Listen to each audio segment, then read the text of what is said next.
Good morning students, welcome back after the holidays. I hope कि आप सबने अपना असाइनमेंट दिए हुए इंस्ट्रक्शंस के अकॉर्डिंग कंप्लीट कर लिया होगा और जिस दिन आपको डेट बताई जाएगी उस डेट को आप इजीली उसे सबमिट कर देंगे। बहुत ज़्यादा कुछ नहीं था, सिर्फ फर्स्ट प्रिंसिपल से कुछ क्वेश्चंस थे प्रूव करने को और ग्राफ जो आपने पिछले साल फर्स्ट ईयर में पढ़ा है वो कुछ ग्राफ थे। I hope you all have completed it. Student, अभी तक जो हम लोगों ने पढ़ा था रिलेशन एंड फंक्शन, उसमें हम लोगों ने लगभग सभी टॉपिक्स कवर कर लिए हैं और बहुत जल्दी मैं एक जूम मीटिंग अरेंज करूंगी आप लोगों के साथ कंबाइनिंग B1 एंड B2। उसमें अगर आपको कोई प्रॉब्लम आ रही है मैथ्स के उस चैप्टर में तो हम उस बारे में डिस्कशन कर लेंगे उस जूम मीटिंग में। फिलहाल मैं इस नए आफ्टर वेकेशंस नए क्लासेस की शुरुआत एक नए चैप्टर से कर रही हूँ, that is the second chapter of the part relation and function. ठीक है, इसका सेकेंड पार्ट जो है इनवर्स ट्रिग्नोमेट्रिकल फंक्शन, उसके बारे में हम डिस्कस करेंगे आज के वीडियो में और वो नया चैप्टर स्टार्ट करेंगे। बच्चे, इनवर्स ट्रिग्नोमेट्रिक फंक्शन जैसे कि नाम से ही क्लियर है, प्रतिलोम त्रिकोणमितीय फलन, कि हम ट्रिग्नोमेट्रिक फंक्शंस को का इनवर्स डिफाइन करने की कोशिश करेंगे। इस बात से एक बात इस चैप्टर के नाम से एक बात दिमाग में आ सकती है कि इनवर्स फंक्शन के लिए तो फंक्शन का 1/1/2 होना जरूरी है, लेकिन हम जानते हैं कि ट्रिग्नोमेट्रिक फंक्शंस 1/1/2 नहीं होते। 1/1 मीन्स कि हर एक के लिए सिर्फ एक इमेज मिले, और ऐसा नहीं होता। वो तो पीरियोडिक फंक्शंस होते हैं तो वो एक निश्चित इंटरवल के बाद अपनी वैल्यू रिपीट करते रहते हैं। और सेकेंड थिंग, ऑन टू इसलिए नहीं है कि आप रियल नंबर के सेट को अगर लेंगे तो एक पर्टिकुलर जैसे साइन एक्स लेते हैं, साइन एक्स हमेशा -1 से +1 के बीच में ही रहता है, तो बाकी सारी वैल्यूज छूट जाती हैं, इसलिए वो ऑन टू भी नहीं होता। ठीक है, तो कैसे इनवर्स फंक्शन इस पर हम डिफाइन कर सकते हैं कि फंक्शन इनवर्स डिफाइन करने के लिए जरूरी है कि दिया हुआ फंक्शन 1/1/2 हो। तो अभी हम चैप्टर में देखेंगे कि अगर हम कुछ पर्टिकुलर इंटरवल्स की बात करें तो उन इंटरवल्स में ट्रिग्नोमेट्रिक फंक्शन 1/1 भी होता है और ऑन टू भी होता है, और हम उसी इंटरवल में उसका इनवर्स फंक्शन निकालने की कोशिश करेंगे। So let us start with the chapter and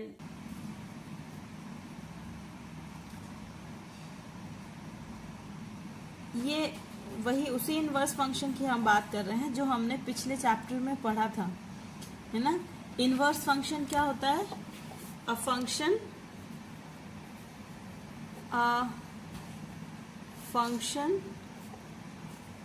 to be invertible, इसकी कंडीशन क्या होती है कि किसी फंक्शन को इन्वर्टिबल होने के लिए, a function to be invertible it must be 1/1 and onto। किसी फंक्शन के इनवर्स एग्जिस्ट करने के लिए या किसी फंक्शन का इनवर्स फंक्शन एग्जिस्ट करने के लिए जरूरी होता है उसकी इन्वर्टिबिलिटी के लिए कि वो 1/1 onto हो, है ना। अगर कोई फंक्शन f है फ्रॉम x to y तो इसका इनवर्स फंक्शन f इनवर्स लिखते हैं जो y से x पर होता है ना। यहाँ पे x डोमेन है, फंक्शन f का x डोमेन है और y रेंज है, लेकिन जो इसका इनवर्स फंक्शन होगा उसके लिए y डोमेन होगा और x रेंज हो जाएगा। तो जो अगर f 1/1/2 है, f must be a 1/1/2 function, है ना, तभी हम इसका f इनवर्स डिफाइन कर सकते हैं। कुछ फंक्शंस होते हैं जो 1/1 नहीं होते, या कुछ फंक्शंस होते हैं जो ऑन टू नहीं होते, या कुछ फंक्शंस ऐसे होते हैं जो 1/1 भी नहीं होते और ऑन टू भी नहीं होते, और ऐसे फंक्शंस के लिए हम इनवर्स का कोई डिस्कशन नहीं करते हैं क्योंकि उन फंक्शंस के लिए इनवर्स एग्जिस्ट ही नहीं करता है। लेकिन ट्रिग्नोमेट्रिक फंक्शन, जितने भी ट्रिग्नोमेट्रिक फंक्शन हैं, आपने पिछले क्लास में 11th में you all have studied that trigonometric functions are periodic function. ये पीरियोडिक फंक्शंस होते हैं, है ना।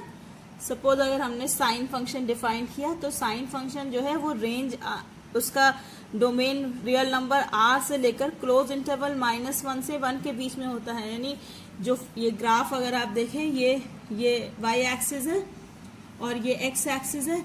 x एक्सिस पे हमने उसके आर्गुमेंट्स को रखा है, उसके एंगल्स को रखा है 0, π/2 है ना, फिर पाई, 3π/2, 2π एंड सो ऑन। इस तरह से इधर भी हमने मार्क किया 0, -π/2, -π, -3π/2, -2π, 5, -5π/2 एंड सो ऑन। जो साइन की वैल्यू है वो -+1 से -1 के बीच में ही रहती है हमेशा, है ना।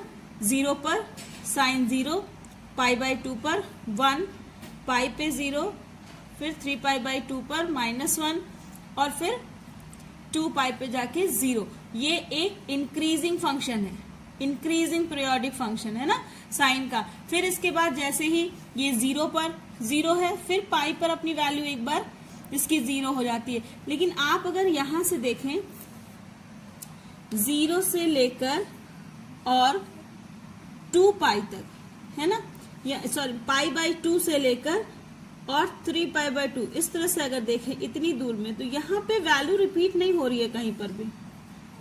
लेकिन ऐसे अगर पूरा ग्राफ देखें तो बार बार वैल्यू 0 पर 0 है, फिर पाई पर 0 है, फिर 2π पर 0 है ना, फिर π/2 पे 1 है, फिर 5π/2 पे 1 है। इस तरह से ये बार बार अपनी वैल्यूज को रिपीट करते हैं, है ना। 2π इंटरवल के बाद ये अपनी वैल्यूज को रिपीट करते हैं, इसलिए हम इन्हें पीरियोडिक फंक्शंस कहते हैं। तो चैप्टर का नाम है इनवर्स ट्रिग्नोमेट्रिक फंक्शन। अब क्वेश्चन ये अराइज होता है कि जब ट्रिग्नोमेट्रिक फंक्शंस 1, 1 ऑन 2 नहीं है, ये रिपीटेड फंक्शन है, पीरियोडिक फंक्शन है, तो हम इसका इनवर्स कैसे एग्जिस्ट कर सकता है। तो इसका इनवर्स कैसे एग्जिस्ट करता है, नेचुरल डोमेन और नेचुरल रेंज पर यह सही है कि किसी भी ट्रिग्नोमेट्रिक फंक्शन का इनवर्स एग्जिस्ट नहीं करता है। लेकिन अगर हम इसके डोमेन और रेंज पर कुछ रेस्ट्रिक्शंस लगा दें, ठीक है, डोमेन और रेंज पर कुछ रेस्ट्रिक्शंस लगा दें, तो उन रेस्ट्रिक्शंस के साथ हम इसके 1, 1 ऑन 2 होने को उस पर्टिकुलर रेंज में, उस पर्टिकुलर वैल्यू के लिए हम ये शो कर सकते हैं कि इनवर्स ट्रिग्नोमेट्रिक फंक्शंस 1, 1 ऑन 2 होते हैं, और उस पर्टिकुलर इंटरवल में जब वो 1, 1 ऑन 2 होंगे तो उसका इनवर्स भी एग्जिस्ट करेगा, और हम तब उसके इनवर्स फंक्शन के बिहेवियर को स्टडी कर सकते हैं। जरूरत क्या है इनवर्स फंक्शन को पढ़ने की?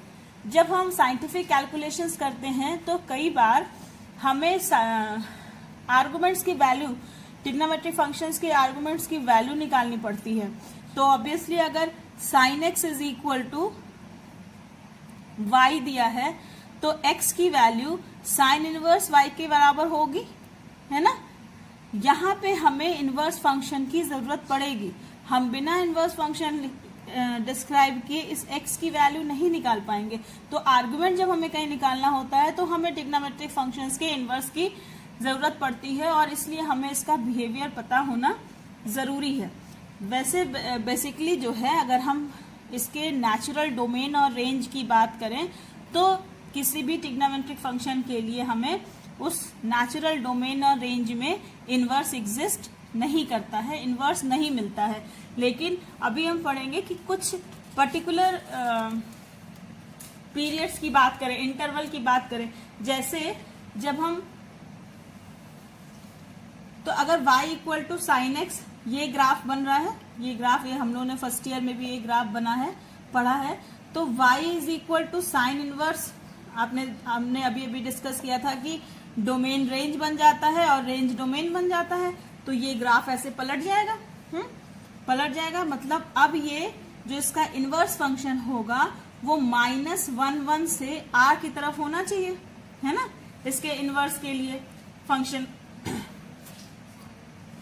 तो अगर हम देखें यहाँ पे -π/2, ये जो इनवर्स वाला ग्राफ है ये है -π/2 और ये है +π/2, है ना।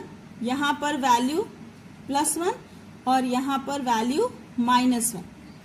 तो यहाँ से यहाँ तक अगर आप देखें तो इतनी दूर में फंक्शन 1/(1/(2) है, कहीं पर भी वैल्यूज ओवरलैप नहीं हुई हैं और ना ही कोई पॉइंट छूटा है, कंटिन्यूअस फंक्शन है ना इतनी दूर में ये। तो क्लोज इंटरवल -π/2 से π/2 के बीच में अगर केवल हम फंक्शन को लें, साइन के फंक्शन को लें, तो हमें इसका इनवर्स एग्जिस्ट करता हुआ दिखेगा। ठीक है, ऐसे ही -π/2 से -3π/2 ये वैल्यू लें, -π/2 से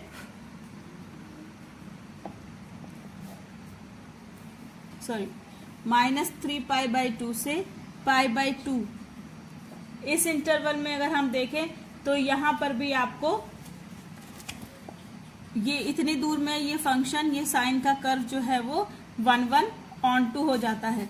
ऐसे ही π/2 से 3π/2 पर देखें, π/2 से 3π/2, यहां पर भी इतनी दूर में केवल अगर आप अपने फंक्शन को बस इतने ही रेंज में रेस्ट्रिक्ट कर ले तो आपका फंक्शन 1/(1/(2) हो जाता है और फिर आप यहाँ पे इसका इनवर्स एग्जिस्ट करा सकते हैं और फिर उस इनवर्स के बिहेवियर को देख सकते हैं।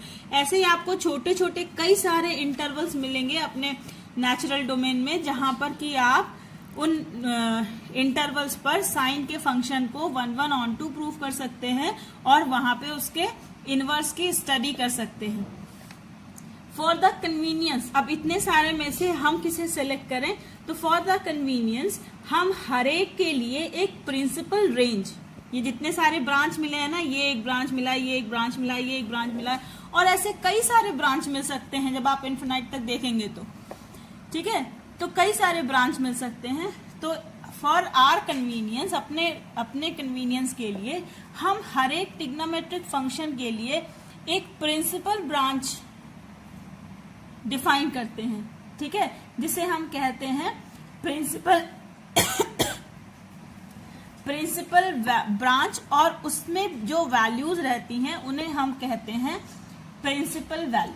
ठीक है, तो ऐसे ही जब हम साइन का डिफाइन करेंगे, मतलब साइन इनवर्स का फंक्शन डिफाइन करेंगे, तो साइन इनवर्स कहां से कहां तक होगा फंक्शन, साइन इनवर्स -1 से -1 + 1 क्लोज इंटरवल से क्लोज इंटरवल -π/2 से π/2, इस फंक्शन में, इस रेस्ट्रिक्टेड डोमेन और रेंज में हमारा साइन फंक्शन जो है, साइन फंक्शन ये 1/(1/(2) होगा और इस रेंज में इसका इनवर्स एग्जिस्ट करेगा और तब हम इसके इनवर्स के बिहेवियर की स्टडी कर पाएंगे।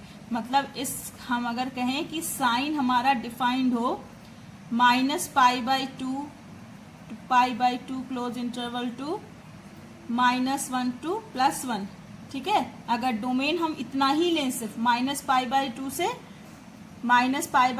+π/2 तक केवल लें,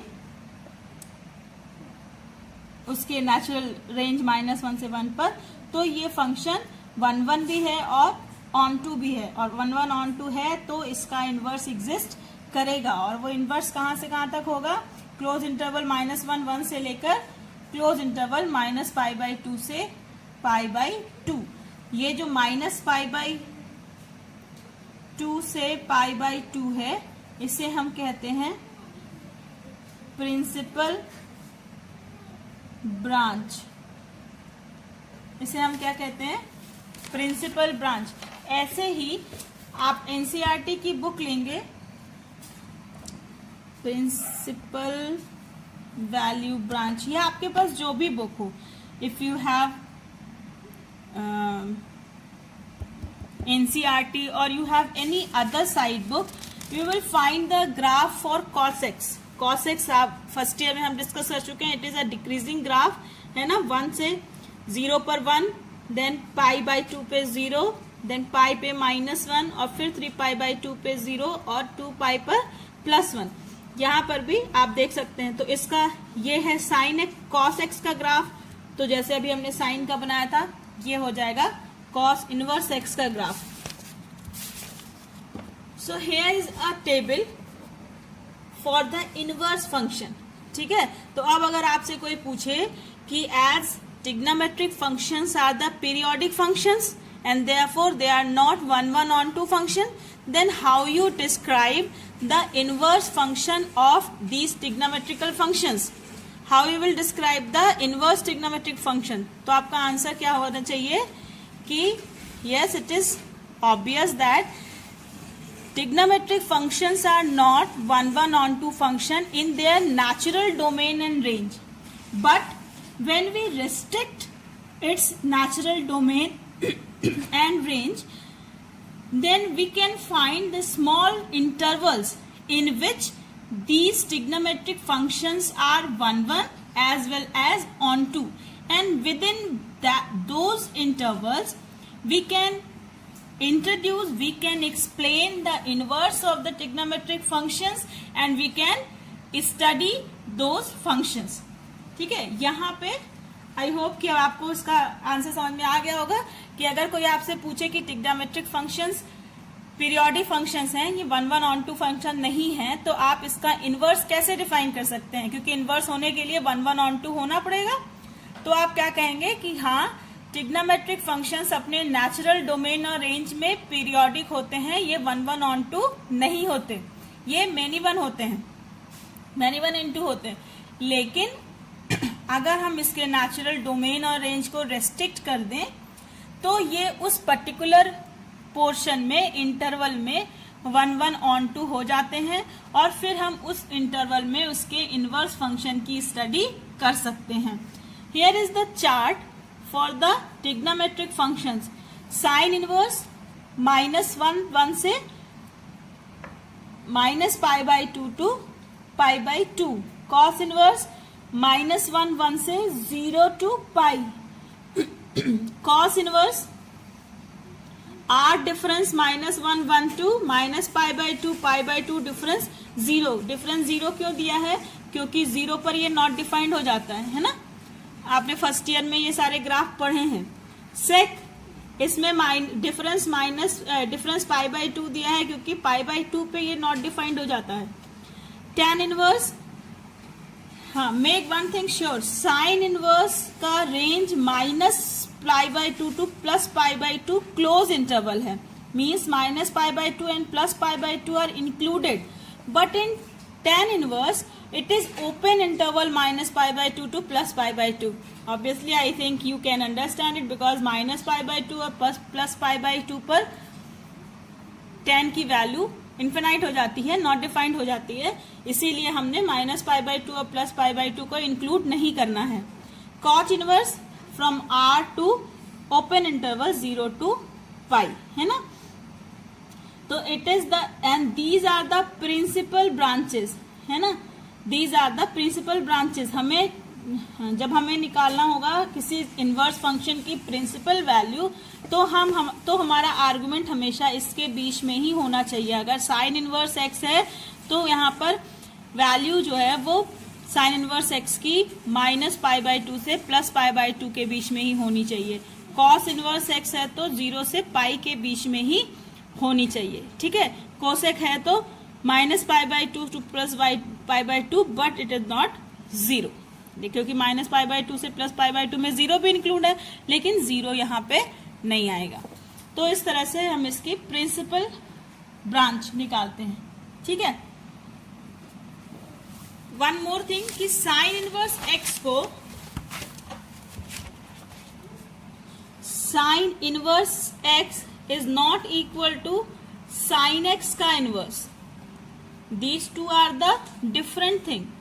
Sin inverse x is the value of angle, है ना, argument, whereas sin x to the power -1 is equal to 1 upon sin x. These two are the different thing, है ना. इसी तरह दूसरे ट्रिग्नोमेट्रिक फंक्शंस के लिए भी cos inverse x is not equal to cos x to the power -1. ठीक है, ये ध्यान रखिएगा. Sign inverse x actually if sin theta is equal to x, then the value of this angle theta is equal to sin inverse x, है ना. sin theta is equal to x means कि sin ratio of angle theta is equal to x, then the value of this angle is equal to sin inverse x.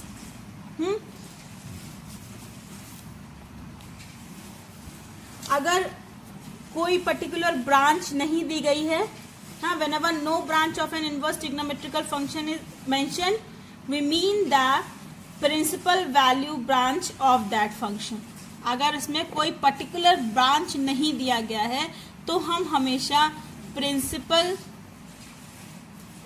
Value branch की ही बात कर रहे होते हैं. ठीक है, अगर कोई पर्टिकुलर ब्रांच दी गई है तब तो ठीक है, और अगर नहीं दी गई है तो हम हमेशा वैल्यू प्रिंसिपल वैल्यू ब्रांच में ही निकालते हैं. इसलिए ये ज़रूरी है कि आपको हर ट्रिग्नोमेट्रिक फंक्शन के लिए उसका प्रिंसिपल वैल्यू ब्रांच याद रहे. I will send you the PDF of this chart also. Principal value branch की मैं PDF भी आपको भेज दूंगी. तो make it very clear that each and every principal branch should be there in your mind. ठीक है, जो value the value of a inverse trigonometrical function, inverse trigonometrical function, value of inverse trigonometrical function which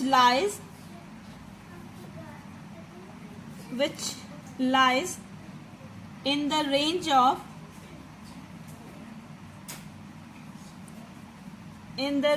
of principal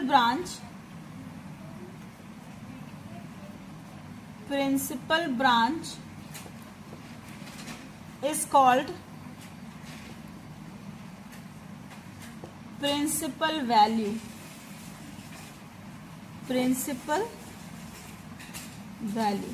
ठीक है, जो principal branch में जो value लाई करेगी उसे हम कहेंगे principal value of the inverse trigonometrical function. ठीक है, उस फंक्शन की प्रिंसिपल वैल्यू कहेंगे हम उसको. जैसे अभी एक एग्जाम्पल लेते हैं कि find the principal value of find the principal value of sin inverse 1/√2, है ना. 1/√2 निकालना है. ठीक है, तो प्रिंसिपल ब्रांच क्या होता है इसके लिए. प्रिंसिपल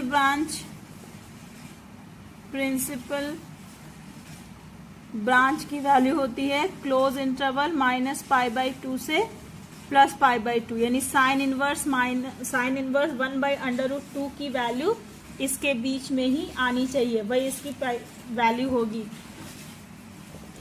तो let sine inverse 1/√2 is equal to x, है ना.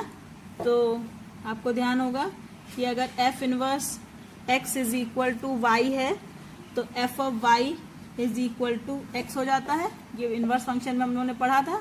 तो it means sine x is equal to 1/√2, है ना, 1/√2, और इसकी वैल्यू कितनी होगी साइन π/4 होगी ना. तो π/4 इस रेंज में है, -π/2 से π/2 के बीच में होगी ना. π/4 lies between π/4 belongs to the close interval -π/2 से +π/2, है ना. तो therefore यहां से अगर आप देखें तो x इक्वल टू कितना हो गया, sine x is equal to sine π/4, फिर x इज इक्वल टू π/4, और x किसकी वैल्यू है sine inverse 1/√2, it is equal to π/4. ठीक है, ये इसकी वैल्यू हो गई.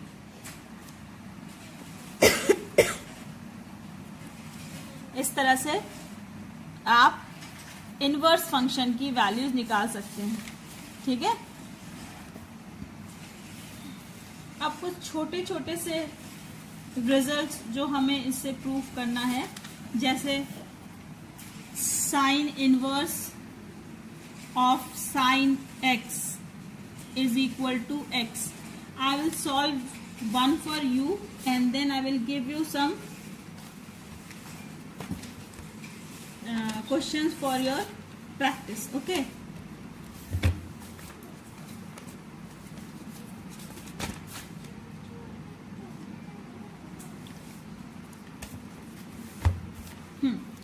So first, prove that sine inverse of sin x is equal to x. ये प्रूफ करना है, तो take LHS. LHS is equal to sine inverse of sin x. Sine inverse of sin x. तो let sin x is equal to theta. Sin x is equal to theta. Then x is equal to sign inverse theta होगा, है ना, क्योंकि फिर वही चीज कि अगर f of x is equal to y तो f inverse of y is equal to x। ये इन्वर्टेबल फंक्शंस की प्रॉपर्टी है। तो theta is equal to sine inverse x।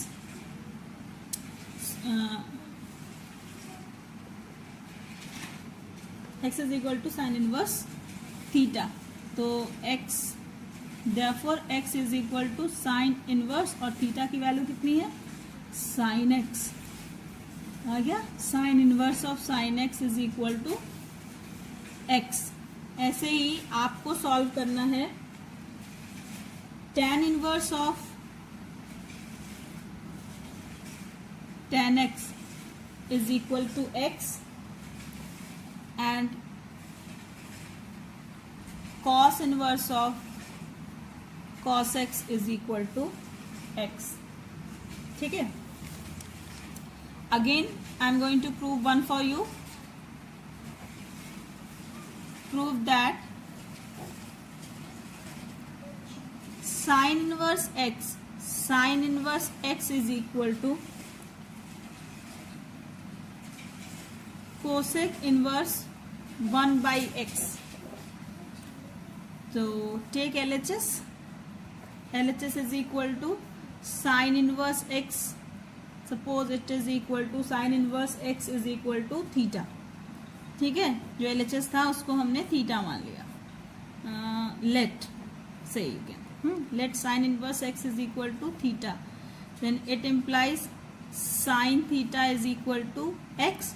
अगर हम इसका रेसिप्रोकल लें तो 1 upon sine theta is equal to 1 upon x. Sorry. It implies 1 upon sin theta is cosec theta. It is equal to, ये reciprocal relation होता है, cosec theta is equal to 1 by x. So it implies theta is equal to cosec inverse 1 by x, और theta कितना लिया था हमने, sin inverse x। तो it implies sin inverse x is equal to cosec inverse 1 by x. ऐसे ये छोटे छोटे से रिजल्ट्स हैं, ये 1 नंबर 2 नंबर में पूछे जाते हैं। यू कैन सॉल्व इट, है ना, you can prove it. So again to for you that cos inverse x is equal to sec inverse 1 by x, and one more, that is tan inverse x is equal to cot inverse 1 by x। ठीक है, ये इनको आप proof कीजिएगा जैसे मैंने किया है, उसी के रिलेटेड दो सम्स आपको मैंने दिए हैं सॉल्व करने के लिए। इनको सॉल्व कीजिए and tomorrow we will solve the exercises, हाँ, exercises from NCERT। So till then keep on practicing.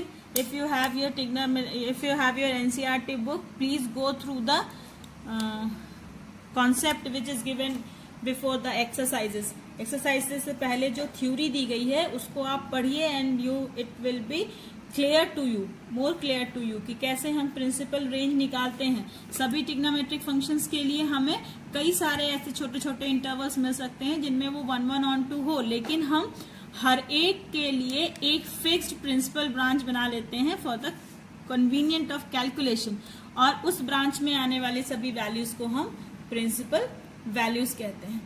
तो keep on practising, be safe, stay at home, good bye.